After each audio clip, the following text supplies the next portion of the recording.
But do you have hope? While in the census, we don't have the census from last year, the people who identify as Catholic. We've got the one from 2016, where culturally, Yes. almost 80% of us identified as Catholic.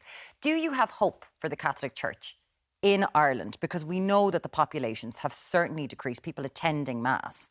And do you think that this is all down...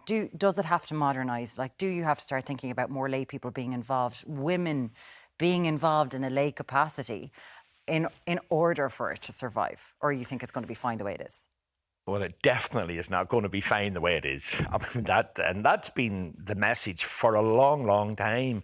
But I suppose you resist it because we get comfortable and we have a model there and so on. I find it very hopeful to hear the present Archbishop of Dublin, say bluntly and clearly, regularly as he has done, the old model is no longer fit for purpose, that we have to find new ways. And he said that very directly, which gives me hope, in itself.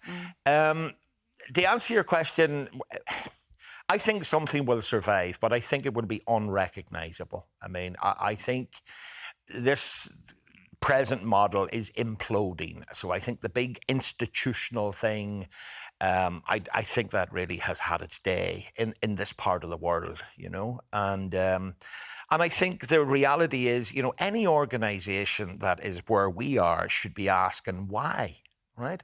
But when we ask why, up to now, we've said things like, oh, it's the culture and, it's commercialism, it's materialism, it's social media and so on. It might be affected by all those things. Yeah. But they ask the honest question, what about us?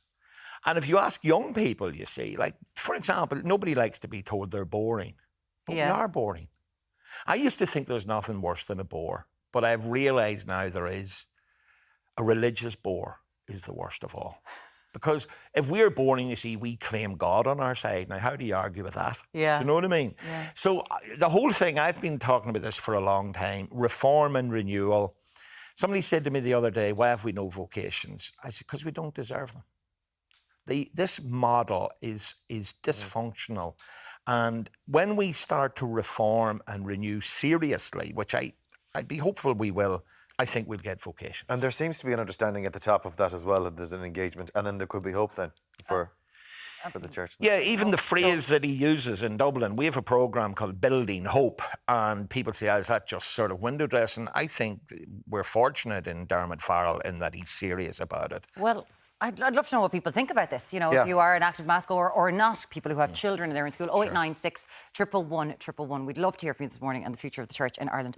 Father Joe McDonald, a pleasure. We hope you don't regret it coming in and having a chat. No, absolutely. Thanks very much. Thanks for having me.